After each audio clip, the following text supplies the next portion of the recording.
a todos y a todas. De nuevo, continuamos en esta primera jornada del curso de verano del Campus Juste 2025, el nuevo orden mundial y el eje atlántico. Y la siguiente ponencia se titula El concepto de Estado de Derecho y separación de poderes en el nuevo mandato Trump, que correrá a cargo de José Antonio Frontera. Él es presidente de la Pontificia Universidad Católica de Puerto Rico, es licenciado en Contabilidad y Ciencias Económicas y Juris Doctor por la Universidad de Puerto Rico, en Comercio y Negocios Internacionales también por la Universidad Erasmus de Rotterdam, en Países Bajos, y catedrático de Derecho de la Pontificia Universidad de Puerto Rico. Fue además decano de dicha facultad, vicepresidente de Asuntos Administrativos de la universidad también desde 2018 y profesor visitante en las escuelas de Derecho de la Universidad de Puerto Rico, la Universidad Interamericana de Puerto Rico y la Universidad Sergio Arboleda en Bogotá, en Colombia. Además, es conferenciante e investigador en materias de derecho comercial, particularmente de competencia y en la relación jurídica entre Puerto Rico y los Estados Unidos de América. Y entre sus materias principales de enseñanza, que tienen que ver mucho con la intervención que va a realizar, está la competencia y la jurisdicción de los tribunales federales de los Estados Unidos. Sin duda, nos conseguirá aproximarnos a esa visión, ¿no?, desde el territorio americano, que también tanta falta nos hace. Para nosotros es un placer tenerla aquí de nuevo, porque no es la primera vez que está con nosotros, y Campus Juste es también ya su casa. Profesor Frontera, tiene la palabra.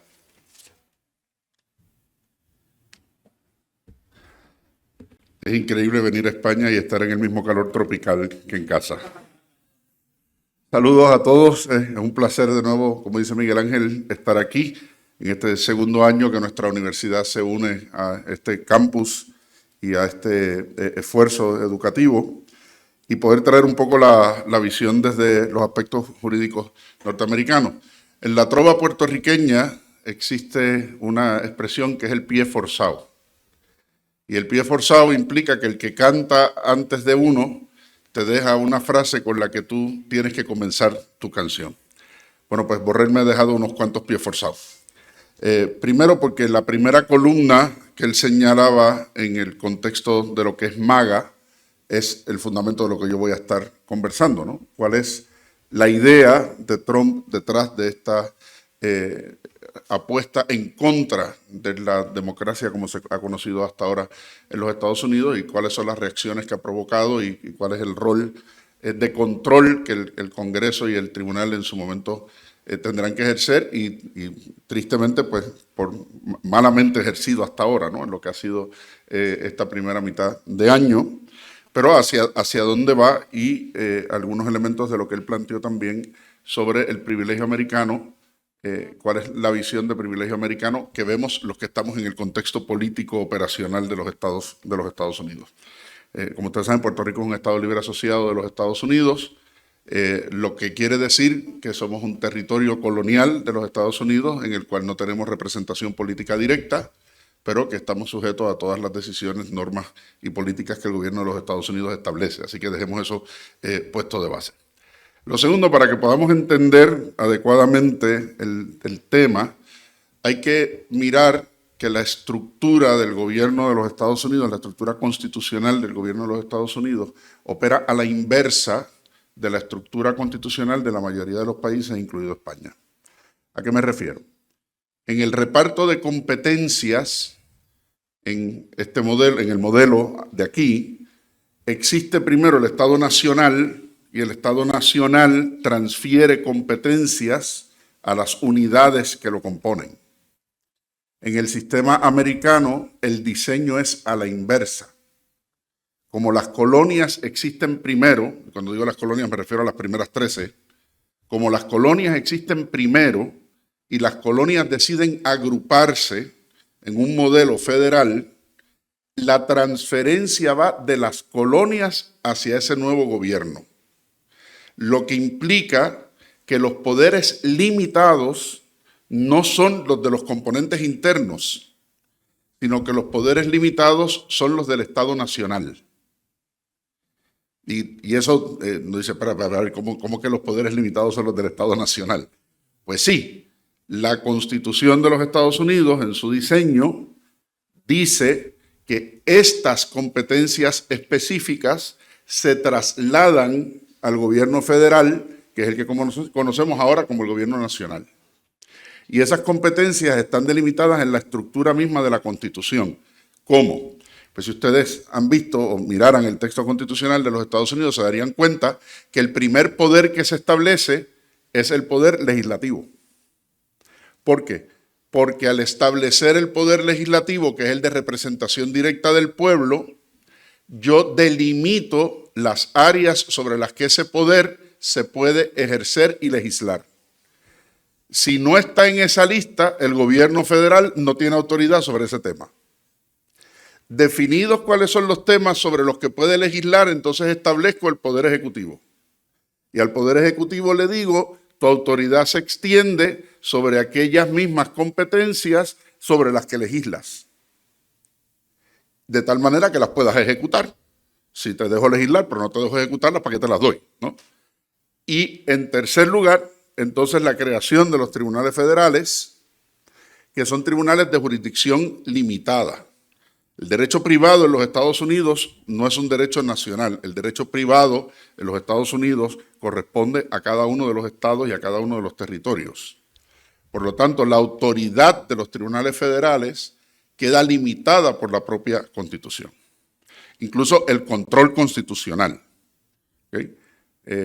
Marbury versus Madison, que es el caso principal de esa estructura, nos dice que los tribunales federales tienen la obligación de definir el contexto final de cualquier actuación ejecutiva o de cualquier actuación legislativa dentro de los límites de la Constitución, pero solo si el tribunal puede ejercer jurisdicción en la controversia específica que se le plantea.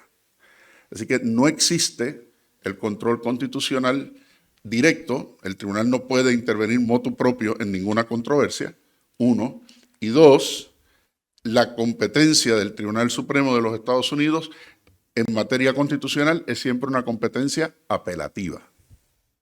Es decir, necesitamos que un juez de instancia en el sistema federal o que el Tribunal Supremo de alguno de los estados o de los territorios haya concluido la causa para que entonces el Tribunal Supremo de los Estados Unidos pueda revisar. Y eso ha estado en el medio de toda la discusión sobre este tema de las medidas cautelares, si pueden tener efecto nacional o no pueden tener efecto nacional. Así que planteo esto de entrada para que cuando hablemos de la separación de poderes y del sistema republicano como lo conoce Estados Unidos, podamos contextualizar cómo opera. ¿Okay? Entonces opera de abajo hacia arriba y los que están arriba en el contexto nacional pues tienen el marco limitado de las actuaciones que la Constitución permite. ¿Okay? Ese ordenamiento reconoce tres fuentes de derecho: la propia Constitución, las leyes que se generen en función de ese poder delegado y los tratados que los Estados Unidos firmen y se hagan parte.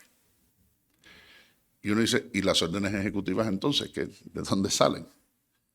Porque el tema principal aquí ha sido el gobierno por decreto de las llamadas órdenes ejecutivas.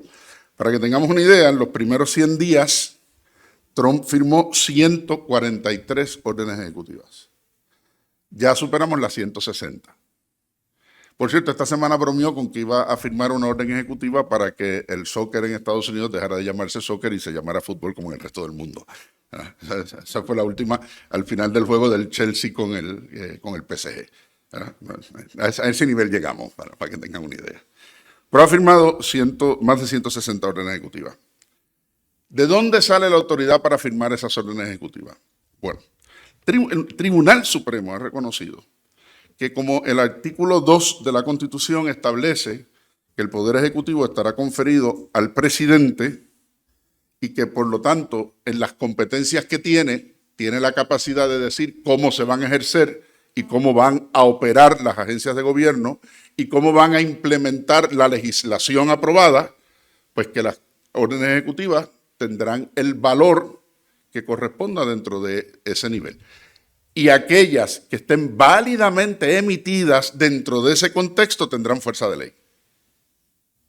¿Okay? Pero caveat importante ahí es válidamente emitidas. Pero ¿quién decide si están válidamente emitidas? El tribunal. Pero el tribunal no lo puede decidir si no le llega el caso. Y entonces, ¿cómo entra eso? Segundo elemento, la otra fuente, el propio Congreso. Cuando el Congreso legisla, en muchas ocasiones la legislación es general y le autoriza al presidente o a la agencia del Ejecutivo que tiene que implementar esa legislación que genere reglamentación propia. De ahí que el propio presidente, a la hora de decidir cómo se va a realizar la política pública que esa legislación crea, o él mismo establece la orden ejecutiva, o se genera una orden administrativa o un reglamento en la agencia que tenga la responsabilidad de implementarla. Y esas también, cuando están delegadas por el Congreso de esa manera, tendrán fuerza de ley si están en el contexto de la delegación.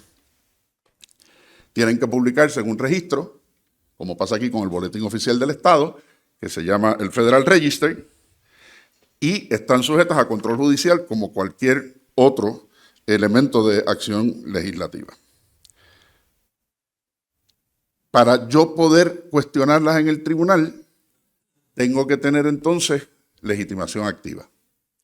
No sé cuántos de ustedes vengan del área de derecho, pero el concepto de legitimación activa, esencialmente a lo que se refiere es que quien plantea y cuestiona en el tribunal un acto, ya sea para que se le resarcen daños o para impedir que ese acto se siga realizando, tiene que ser quien sufre directamente las consecuencias del acto impugnado, ya sea contra el Estado o ya sea contra otro individuo. Así que tiene que haber una lesión concreta y personal, tiene que haber una relación directa entre la acción impugnada y el perjuicio que se alega, y tiene que haber un remedio posible que el tribunal me dé, pero no un remedio a discreción del tribunal, un remedio que yo le pido. Y si el remedio que yo le pido no es adecuado, me van a desestimar la acción, aunque esté sufriendo un daño y aunque esté sufriendo consecuencias. Si el remedio no la resuelve, pues el tribunal, ¿para qué ejerce su función? Mucha gente ha dicho, bueno, ¿y por qué el Congreso no detiene al presidente? Pues judicialmente no puede, porque el Congreso no tiene legitimación activa. El Congreso no tiene standing. Los congresistas en su carácter individual no tienen standing. Hay una teoría jurisdiccional que se llama la teoría de cuestión política, que dice que aquellas cosas que se tienen que resolver entre las ramas políticas por los procesos políticos, los tribunales no deben intervenir en ellas. Si al Congreso no le gusta cómo el presidente está implementando una ley, ¿qué debe hacer? Modificar la ley para que sea más clara la intención del Congreso al establecerla. Pues eso es un proceso político, no es un proceso que se deba llevar en el tribunal. Si el Congreso, la minoría del Congreso no está de acuerdo con lo que decidió la mayoría, pues en inglés hay una expresión que se llama so be it. Para eso es el proceso parlamentario legislativo. No podemos usar el tribunal para ir por encima del proceso interno de la rama política. Así que, salvo que se trate de que el presidente se meta en algo que está delegado al Congreso o que impida que el Congreso realice su trabajo, ni el Congreso ni los congresistas tienen legitimación activa. Entonces, ¿de quién depende? Bueno, de otros dos sujetos. Los estados o los ciudadanos. Dice, pero ¿cómo que los estados? Pues sí, los estados miembros de la Unión. Vuelvo a lo que explicaba ahorita. Como las competencias del gobierno federal están limitadas por la Constitución, y la 10ª enmienda de la Constitución dice que los poderes que no están delegados al gobierno federal, los estados los retienen. Si el estado percibe, si el estado miembro percibe que el gobierno federal se ha excedido en su poder, puede ir al tribunal a frenarlo. Por eso es que muchas de las órdenes ejecutivas han sido impugnadas por los procuradores generales, que no son otra cosa que los fiscales del Estado, de varios de los estados. Y han ido con acciones directas a los tribunales federales a decirle al tribunal federal, oye, detenga al presidente o detenga a esta agencia porque está excediéndose en la delegación de poder. y ya se está metiendo en un campo que me toca a mí como Estado miembro de la Unión. O la aplicación a mi jurisdicción, a mi Estado, es excesiva, representa un discrimen frente a las otras jurisdicciones y el tratamiento tiene que ser igualitario, así que conmigo que no se meta. California, por ejemplo, con la ciudad de Santuario, o Nueva York, o el tema de la Universidad de Harvard. ¿Por qué conmigo y no con otras? ¿Verdad? Bueno, porque otras se rindieron. En la Universidad de Columbia, por ejemplo, a la que la han sometido al mismo trato que a la Universidad de Harvard, sencillamente levantó las manos y se rindió frente al gobierno. El otro actor, pues somos los individuos, los ciudadanos privados, que nos vemos afectados por estas órdenes y estas determinaciones, o incluso el ejercicio que podemos hacer para frenarlas. Así que hay pocos elementos desde la perspectiva jurisdiccional de los tribunales que pudieran iniciarse en el Congreso o por el Congreso, sino que nos toca a los que estamos al lado de acá. ¿Qué pasa? De ordinario, cuando se trata de una ley, mientras la ley no se ponga en vigor, yo no la puedo cuestionar. No puedo cuestionar ni su alcance ni su validez constitucional. ¿Okay? Hasta que no haya un efecto directo por su aplicación, pues no podemos definir cuál es el alcance específico, a menos que el texto sea evidentemente inconstitucional. Eso no pasa con las órdenes ejecutivas. Las órdenes ejecutivas son revisables desde que salen. ¿Por qué? Porque son una expresión manifiesta de cómo el gobierno va a actuar. El gobierno mismo en la orden ejecutiva está diciendo, esto es lo que voy a hacer. No es que él tenga una autorización legislativa para hacerlo, es que yo mismo, motu propio, como ejecutivo, digo, esto es lo que voy a hacer y lo ordeno que lo hagan de inmediato. Bueno, pues si la orden es que se haga de inmediato, pues ¿desde cuándo es impugnable? Desde ahora, de inmediato. Y eso es lo que ha provocado algunas de las órdenes ejecutivas, 4 de ellas que han sido las más problemáticas.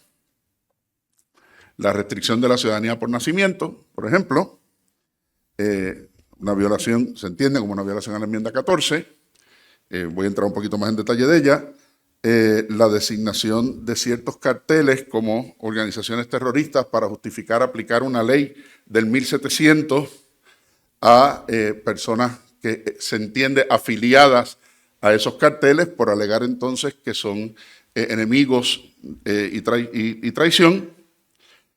Hablaba ahorita Borrell del tema de USAID y los despidos masivos y el desmantelamiento de USAID, o la creación del Departamento de Eficiencia Gubernamental y la relación poco duradera de luna de miel con Elon Musk, que eso representaba, ¿no? Así que, ¿por dónde van esos asuntos? Así que el gobierno se ha enfrentado a todas estas reclamaciones y a todas estas demandas, y el Congreso, que aunque no puede ir al tribunal, podría hacer otras cosas, pero ha dejado de hacerlas. ¿Qué podría hacer el Congreso? Bueno, pues podría legislar y decirle, no, Ejecutivo, hasta aquí, te voy a poner un freno legislativo. Claro, eso requiere que el presidente apruebe la ley que el Congreso disponga.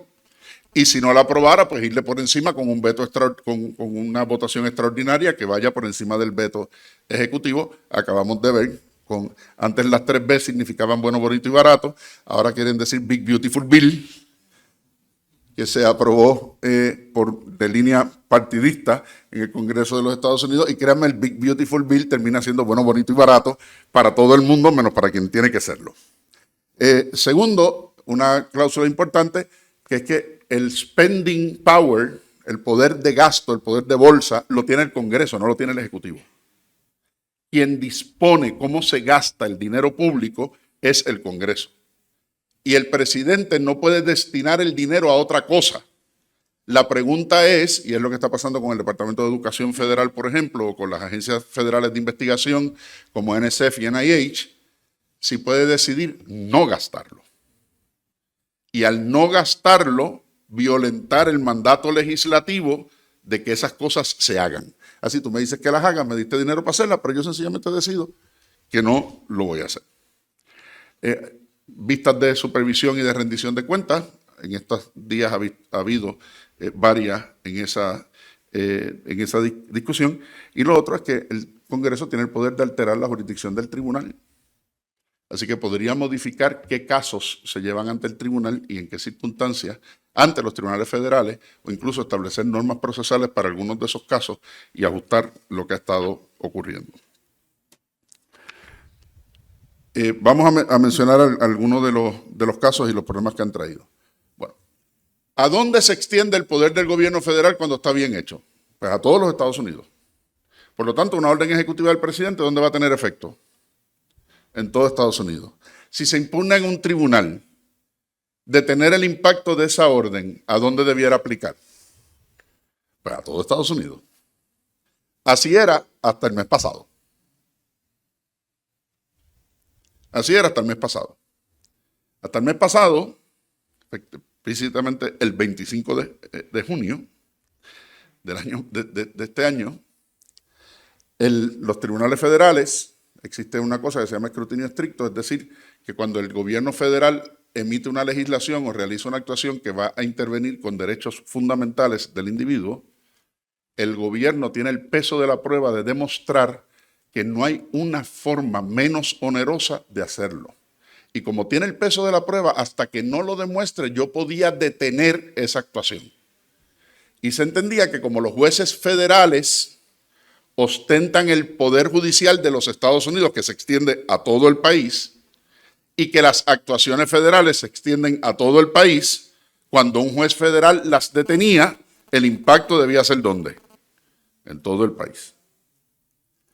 ¿Qué dice el Tribunal Supremo o qué dijo el Tribunal Supremo de los Estados Unidos el mes pasado? Dice, sí, pero.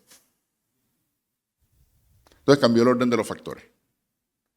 Dice, la primera detención, la primera medida cautelar, solamente la puedes aplicar en el caso concreto que tienes ante sí.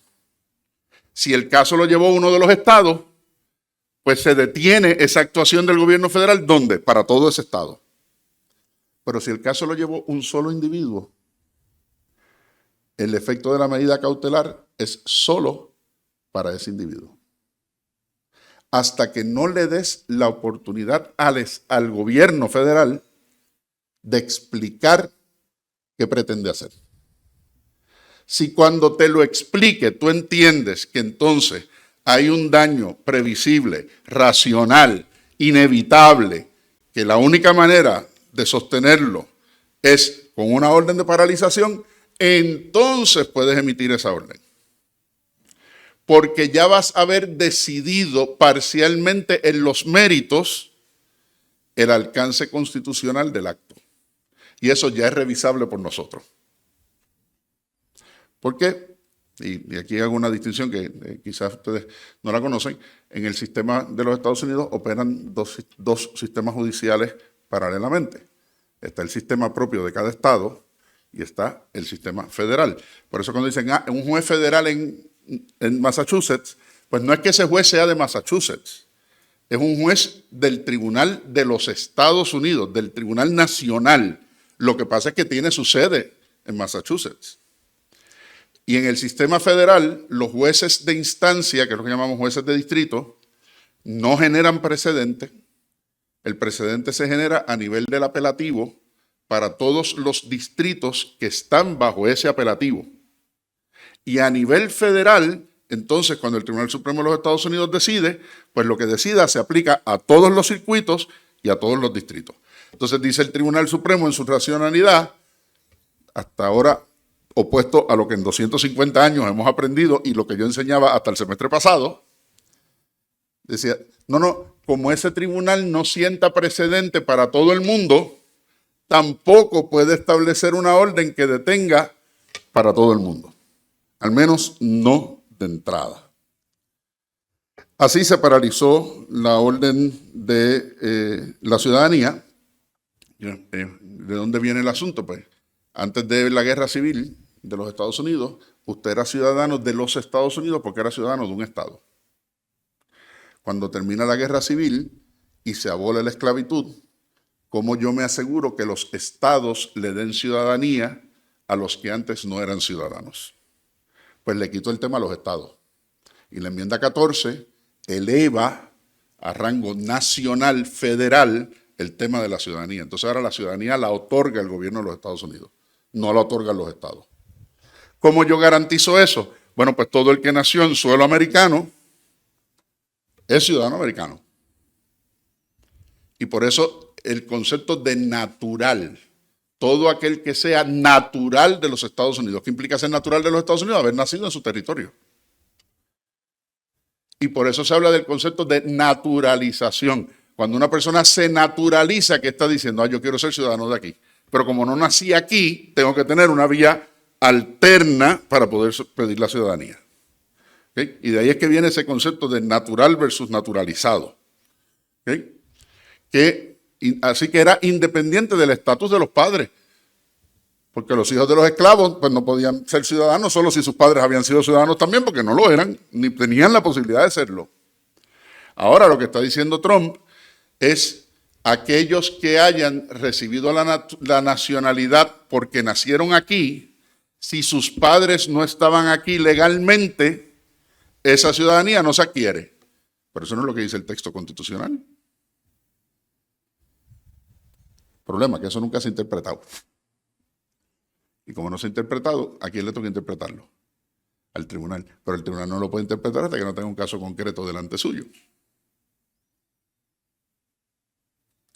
Entonces Trump dice, pues voy a empezar a deportar. Y el tribunal le dice, no. Y hasta ahora, todos los presidentes, cuando el tribunal le decía no, acataban el no. Pero Trump ha dicho, yo no lo voy a obedecer. Y no es la primera vez que eso pasa en la historia de los Estados Unidos. El presidente anterior, Andrew Jackson, el primer presidente del sur, que el Tribunal Supremo de Estados Unidos le dijo, no puedes hacer esto. ¿Sabes cuál fue la contestación de Jackson? ¿Con qué ejército me lo vas a prohibir? Porque después de todo, en la separación de poderes, los tribunales, el Poder Judicial, no tiene poder por sí mismo de hacer valer sus órdenes. Necesita que el Ejecutivo las ejecute. O sea, si a nosotros nos imponen una sanción, el tribunal nos impone una sanción, y nosotros no cumplimos con esa sanción, ¿quién nos va a obligar a ejecutarla? No es el propio tribunal. Necesita la intervención del Ejecutivo para que el Ejecutivo nos obligue a cumplir. Y si no, entonces caemos en otro tipo de sanciones. Pero ¿y si es el propio Ejecutivo a quien se le dirige la orden y el Ejecutivo dice, no la cumplo? ¿Quién lo obliga? ¿Cómo se le obliga? Y ese es el problema problema principal que estamos teniendo en este momento. Lo mismo pasa con el tema de los despidos masivos en las agencias, por ejemplo. O sea, ya que no puedo cerrar la agencia porque la agencia está creada por el Congreso por ley y mientras el Congreso no la elimine, la agencia tiene que seguir existiendo, pues como yo la vuelvo inoperante. Despido a todo el mundo. Y como yo soy el Ejecutivo y son empleados míos, pues no son empleados del Congreso, con votarlos a todos y no gastar los chavos, tengo. Y entonces pues, me voy por encima del mandato del Congreso. Porque de nuevo el Congreso puede decir, no tienes que gastar el dinero en eso. Pero el Congreso no me puede obligar a gastarlo, ni lo puede gastar por sí mismo. Y si va al tribunal, el tribunal me va a decir, gástalo, y yo le voy a decir al tribunal, ajá. Oblígame. Así que ese es el problema fundamental. Hasta ahora, el control de los tribunales había sido suficiente para mantener en la cintura constitucional al Ejecutivo. Pero ¿qué pasa cuando el Ejecutivo no acata el control judicial? Bueno, pues siempre hay otra alternativa, se llama el juicio político. Pues vamos a someterlo a juicio político y lo residenciamos. Vaya usted a ver. Hasta ahora el Congreso no ha demostrado ningún indicio de ir por esa línea. ¿Qué ha traído eso? Bueno, pues que todos los tribunales inferiores, todos los tribunales de distrito han tenido que repensar cómo emiten estas órdenes y qué hacen. Otra alternativa, porque esto ha provocado fraccionamiento de causas, imagínense, si cada persona tiene que demandar por sí mismo para evitar que se implementen las órdenes ejecutivas o cada estado tiene que demandar por sí mismo, bueno, pues la semana pasada hubo una radicación de 16 estados a la vez. Y se pusieron de acuerdo y los 16 estados fueron a los tribunales federales en sus respectivos distritos y dicen, deténlo. si te hace caso, pero intentemos detenerlo. El otro es certificar pleitos de clase, porque el pleito de clase no se limita al espacio geográfico donde se siente ese tribunal. Una vez se certifica un pleito de clase a nivel federal, la clase puede estar compuesta por gente que resida en todo el territorio de los Estados Unidos. Lo importante es que cualifiquen dentro de la clase y que se certifique el pleito como tal. Así que algunos de los jueces, como el juez de New Hampshire, que quiere detener la orden de naturalización, pues lo que hizo fue eso, certificó el pleito como un pleito de clase. Y al certificarlo como un pleito de clase, le dio alcance nacional, y al darle alcance nacional, ¿qué puede hacer con la orden de paralización? Aplicarla nacionalmente. Le buscó la vuelta a lo que el tribunal resolvió. ¿Okay? Así que ese tipo de estándares uniformes, de medidas cautelares, el alcance de la orden, por un lado el alcance es nacional, pero la limitación va a un solo caso o a un aspecto concreto hasta que lo vea un tribunal de mayor jerarquía. Le hago caso al tribunal cuando quiero, cuando no quiero, pues nos pone, ¿no?, en ese elemento de dónde estamos en el Estado de Derecho. Pues miren, le tengo que decir que yo he reescrito esta conferencia 15 veces. Porque unos días el Tribunal Supremo va por un lado y otros días va por otro. Anoche mismo, cuando me retiré al cuarto, pues el celular se conectó al Wi-Fi y me llega una opinión que emitió el Tribunal Supremo ayer, una de cal y una de arena. Si el gobierno se excede, puedo demandar a la agencia federal y a los funcionarios que se excedan directamente. Eso ya lo sabíamos, pero el caso que lo cuestionan nuevamente es un caso del 2017, porque el FBI ejecutó una orden de allanamiento en la casa equivocada. Y esbarató la casa, rompió todo lo que encontró en el camino buscando lo que estaba buscando. Por más que la gente le dijo, mira, esta no es la dirección, esos no somos nosotros, aquí está la prueba, no les importó, los arrestaron, los sacaron, o sea, ha sido un desastre para esa familia. Y el gobierno dijo, pues nos equivocamos, y pues una equivocación razonable, pues no nos pueden demandar por eso. Y el Tribunal Supremo dijo, no. Si es razonable o no es razonable, lo tiene que decidir el jurado. Y si el jurado decide que no es una equivocación razonable, hay derecho a una compensación por daños. De tal manera que eso abre otra puerta ahora que además del control constitucional, si el gobierno decide no acatarlo, pues ahora yo puedo llevar pleitos por daños bajo la ley de pleitos contra el Estado y no me pueden decir que es una equivocación razonable. El uso excesivo de la fuerza en la implementación de las órdenes es accionable en los tribunales. Otros actores, pues que nos ha tocado hacer algunos de nosotros, pues negarnos a cumplir con órdenes de ciertas agencias. Por ejemplo, hay agencias que tienen poder de emitir supinas, una orden de cumplimiento. Pero los supinas no tienen efecto judicial si no están validados por un tribunal. Así que algunos de nosotros, en algunos temas, y digo algunos de nosotros porque ha sido la política que estableció la universidad con el tema de la política migratoria que estableció el gobierno de los Estados Unidos, es que si el supina no viene refrendado por un juez, me niego a cumplirlo. Si el propio gobierno se niega a cumplir lo que le toca, no me puede exigir que yo cumpla sin una orden judicial. Y ha sido una manera de aplazar la implementación. Eso no quiere decir que al final no lo tengan, pero nos da la oportunidad de aplazar la implementación a través de mecanismos privados de acción. Así que no es que el tribunal ha dicho yo no tengo la capacidad de pasar juicio sobre las actuaciones del Ejecutivo, lo reafirma, dice el problema es cuán eficiente puedo ser en obligarlo a que cumpla. 1. 2. Puedo decirlo, pero puedo decirlo si el caso concreto que tengo ante mí es un caso que cualifica para la jurisdicción. Por lo tanto, tiene que haber legitimación activa, tiene que haber una controversia real y el Tribunal Supremo no puede intervenir hasta que nos encontremos en la etapa apelativa porque así lo dispone la propia Constitución. Y entonces, ¿qué alternativas tenemos los ciudadanos frente a esos resultados? ¿Qué yo anticipo que va a pasar? Y hasta ahí dejo las formalidades. ¿Qué yo anticipo que va a pasar? Bueno, pues todos sabemos que Donald Trump es un lame duck en el lenguaje político americano. Lame duck es un presidente que está sentado en su último término porque tiene una limitación constitucional de no volver a postularse. ¿Verdad? Hay dos maneras de ser un lame duck. Estás en tu segundo término o perdiste las primarias de tu partido. ¿Verdad?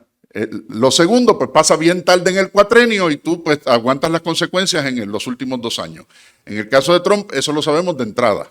Trump no puede volver a ser candidato. Pero sí, ¿quiénes sí vuelven a ser candidatos el año que viene? Todos los miembros de la Cámara de Representantes y una tercera parte del Senado.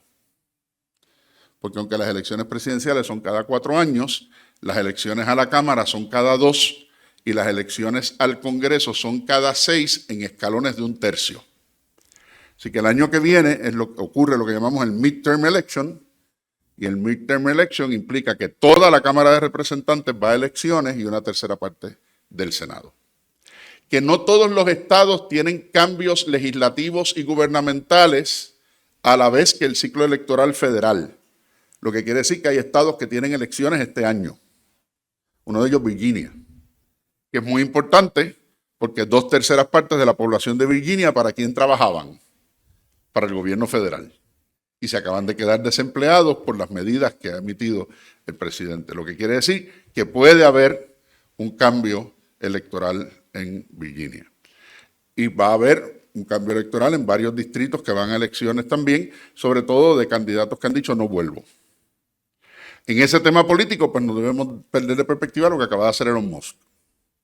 Elon Musk acaba de decir que va a inscribir una nueva formación política para financiar a todos aquellos republicanos que quieran retar al grupo de Trump y que no lo puedan hacer dentro del mismo partido republicano porque ellos le cierran la puerta. Con lo cual, si hay una división en la fila republicana, pues eso va a fortalecer las posibilidades del grupo parlamentario demócrata, que no es que estén haciendo un trabajo extraordinario ni hayan propuesto algo razonable de frente a lo que está pasando, pero que las circunstancias podrían ayudarles a frenarlo. Y con una mayoría demócrata en el Congreso, para los últimos 2 años del mandato de Trump, pues puede haber un poco más de control congresional en la perspectiva de lo que está pasando. Finalmente, en función de lo que planteaba Borrell del privilegio americano y de la política esta de reindustrialización versus otras áreas, el problema de Make America Great Again es que es Make America Great en un modelo de hace 60 años, que no es el modelo del mundo actual. Porque la capacidad industrial no se recupera. Existe en economía un principio que es el principio de la frontera de capacidad productiva, y la frontera de capacidad productiva tú la puedes ampliar desde una base si vas en una ampliación constante, China. Pero no cuando has perdido esa capacidad y no tienes una estructura de costos que te permita recuperarlo. La única forma es devaluar el dólar por completo. Y para eso tendrías que bajar los salarios y tendrías que bajar otras cosas. Y eso plantea un problema serio ante costos de asuntos fundamentales como es la educación y la salud de los Estados Unidos. Si se revisaran esos modelos de costos de salud y de educación, y con ello el tema de vivienda y de efectividad del poder adquisitivo, bueno, pues quizás eso sería una medida. Pero no es real, porque es devolver a Estados Unidos a una industrialización para la cual no hay la capacidad en este momento. Pero más preocupante son los 2 incentivos que tiene Trump para hacer las cosas que está haciendo. El primero es la xenofobia selectiva. ¿Y por qué selectiva? Bueno, porque tú quieres salir de todos los hispanos y quieres salir de todos los negros. Miren lo que pasó con el presidente de Liberia la semana pasada, que ha sido un espectáculo triste. Pero por el otro lado estás tratando como asiliados políticos a los blancos de África del Sur. A eso sí pueden venir. O el planteamiento que hizo de las Golden Visas de gente que esté dispuesta a pagar 5 millones por una visa y la ciudadanía. Yo hice un comentario en un programa de radio que me atrevo a hacerlo aquí porque como ya lo hice público, pues ¿qué remedio tiene? Y bueno, pues entonces déjenos a nosotros vender la nuestra por los 5 millones. Yo vendo la mía y me mudo. O sea, si ese es el punto, que el que tenga la capacidad de pagarla y si es de los que a mí me gusta, pues eso se llama xenofobia selectiva. Segundo, que su estrategia con los mercados es una estrategia de enriquecimiento limitado. Ustedes saben el acrónimo que le han desarrollado en Wall Street, TACO. Trump always chickens out. Pero es intencional. Yo provoco que se caigan los mercados. Cuando provoco que los mercados se caigan, los que tienen el poder adquisitivo compran a la baja y a los 2 días cambio la política. El cambio en la política produce un aumento súbito en los precios del mercado y esa gente vende a la alta. Hace mes y medio hubo una cena en Mar-a-Lago donde abiertamente, frente a todos los participantes, el presidente miró a uno de los que estaba allí y dijo, ¿cuánto te ganas esta semana? 12 millones.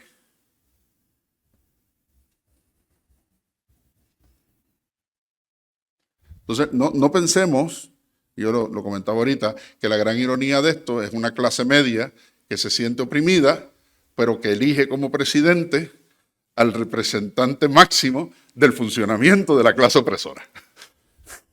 De eso estamos hablando. Así que esto no es al azar. Esto no es al azar. El que piense que él no tiene una estrategia, el que piense que él no tiene una estrategia, no, esto no es al azar. Y el tema de China, Borrell decía ahorita que China ha vendido o ha salido de una gran parte de lo que tenía en acumulación del dólar. Es cierto, pero ¿cómo lo ha hecho? Comprando deuda del gobierno de los Estados Unidos. Se lo ha revendido al propio gobierno de los Estados Unidos, que en este momento está pagando una tasa del 7% en su deuda. Una deuda que hay que renegociar en septiembre y que él no ha logrado bajar las tasas de interés. Por lo tanto, si no logra bajar las tasas de interés, y ya la Fed le dijo, que es de las pocas instrumentalidades independientes que todavía quedan, dice, eso no va a pasar. El refinanciamiento de la deuda va a ser a una de las tasas de interés más altas que se ha visto. Por lo tanto, el golpe lo va a recibir el dólar sí o sí, porque vas a tener que emitir, y emitir no solamente para compensar la pérdida en las inversiones externas, sino también vas a tener que emitir para recuperar lo que no vas a conseguir con los recortes del BBB, del Big Beautiful Bill. Así que la perspectiva es internamente, ¿verdad? Desde lo que está pasando en Estados Unidos, pues va por esa línea. Así que, ¿qué esperar? Bueno, pues en derecho tenemos una expresión que dice quare, que quiere decir tenemos que ver. Tenemos que ver y tenemos que ver cómo estos casos se siguen desarrollando y hasta dónde el tribunal va a tener la capacidad de decirle no.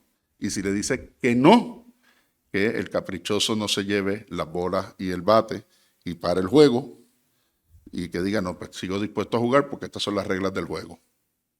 Y con eso los dejo. Muchas gracias.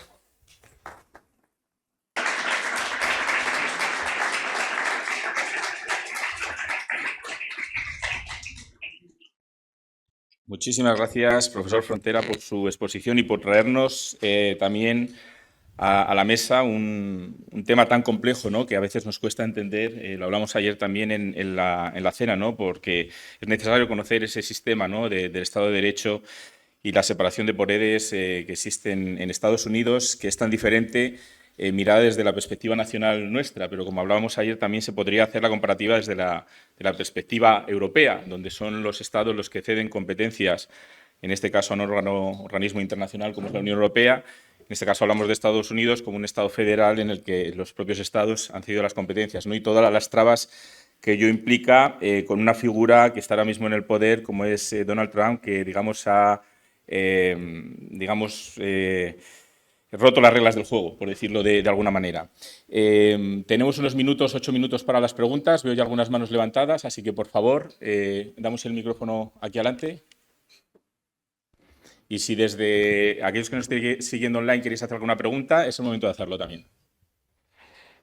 Bueno, buenos días. Mi nombre es Álvaro, soy historiador y antropólogo. Muchas gracias por la ponencia. Bueno, yo me quería salir del ámbito legislativo.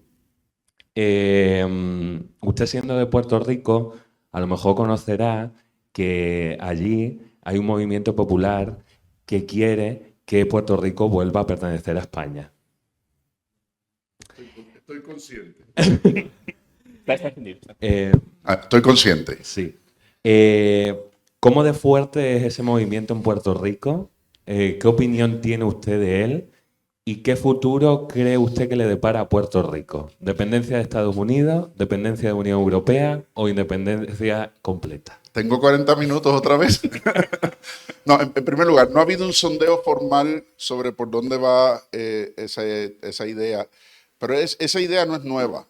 La idea de que Puerto Rico vuelva a unirse a España. Y es más un reclamo de reivindicación de memoria histórica en el siguiente sentido. De los tres espacios geográficos que le quedaban a España hasta la guerra hispanoamericana, el único que tenía estatuto autonómico era Puerto Rico. Y sin embargo fue quien peor salió en el Tratado de París. Porque a las dos regiones que no tenían estatuto autonómico se les garantizó la independencia en el Tratado de París, que fueron Cuba y Filipinas, y sin embargo Puerto Rico, que tenía estatuto autonómico antes que otras autonomías que existen hoy en España, ese estatuto autonómico no se ignoró por completo y se dejó sin efecto con el tratado. Así que es una manera de reclamarle a España, oye, lo que hiciste con nosotros estuvo de más.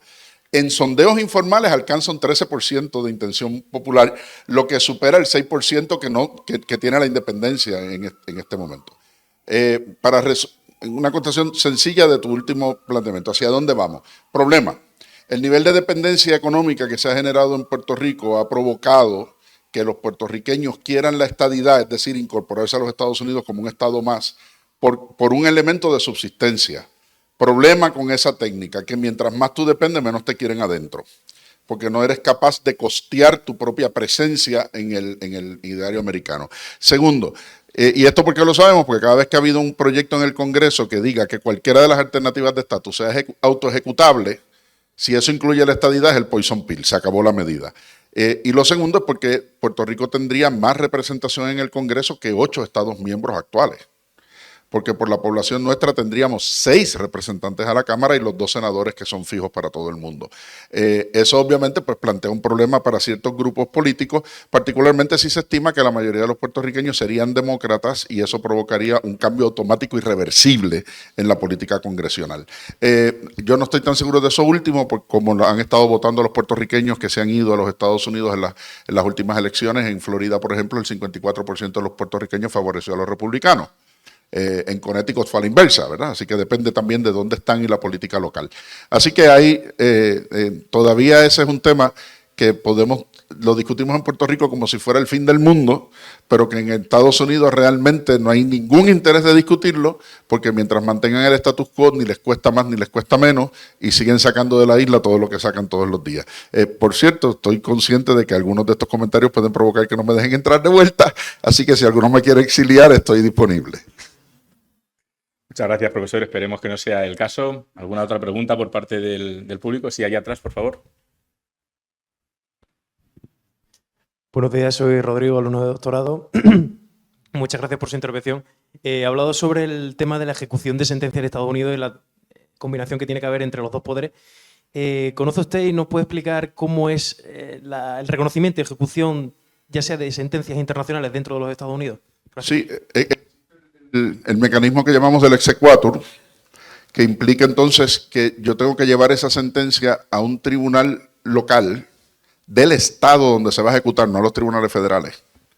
Tengo que traer esa sentencia internacional, venga de donde sea, a un tribunal local cuya única capacidad es examinar si se cumplieron los límites mínimos del debido proceso de ley. Si los límites mínimos del debido proceso de ley se cumplieron, va a dictaminar entonces la ejecución de la sentencia. Si no los hubiera causas de interés público como que sea incongruente totalmente con el derecho, con un interés específico del derecho local, pues no habría la ejecución. ¿Okay? Ahora, tiene que ser de un tribunal que hubiera tenido jurisdicción original en el asunto nacional, porque como ustedes saben, Estados Unidos no reconoce los tribunales internacionales para ejecuciones en derecho privado.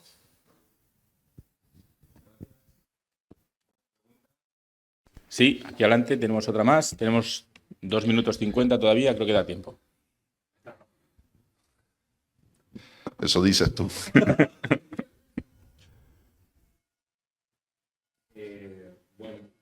Sí, le damos... Sí, vale, ahora. Bueno, esta yo creo que es una cuestión que siempre ha salido a la palestra. Ya sabemos lo que hay con Donald Trump, le gusta mucho el poder y el liderazgo. Entonces mi pregunta es si Donald Trump puede proponer, aprobar que un presidente de Estados Unidos esté en más de 2 legislaturas seguidas.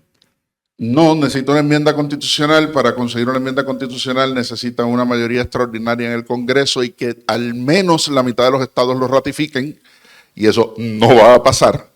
La teoría que está tratando de impulsar Donald Trump, porque como sabe que legislativamente no puede provocar una enmienda constitucional, es forzar una interpretación del Tribunal Supremo que diga que los 8 años son consecutivos y no espaciados. Claro, si consigue eso, pues eso abriría la puerta a que volvamos a ver una propuesta interesante, porque eso le abriría la puerta a un señor que se llama Barack Obama. Y entonces yo no sé si Trump esté dispuesto al alcance de esa ficha, porque eso sí provocaría una partida interesante política. Pero con lo otro requeriría una enmienda constitucional que en este momento no va a ocurrir. Muchísimas gracias y gracias a vosotros por vuestra participación, por vuestras preguntas. Tendremos más tiempo luego en la mesa redonda al final porque tenemos a los diferentes ponentes, con lo cual, si queréis ir elaborando alguna pregunta más, tendréis más oportunidades de preguntar al profesor Frontera en la parte final de la jornada. Sin duda dejas mucho espacio para la reflexión porque es un tema que nos preocupa a todos bastante y sobre todo también nos preocupa ese reflejo que pueda tener en la sociedad europea, ¿no? Esa política tan agresiva de Trump que tanto está haciendo cambiar el sistema de relaciones internacionales. Pasamos a la siguiente ponencia, pero antes despedimos al ponente con un fuerte aplauso. Muchas gracias. Gracias por tu paciencia.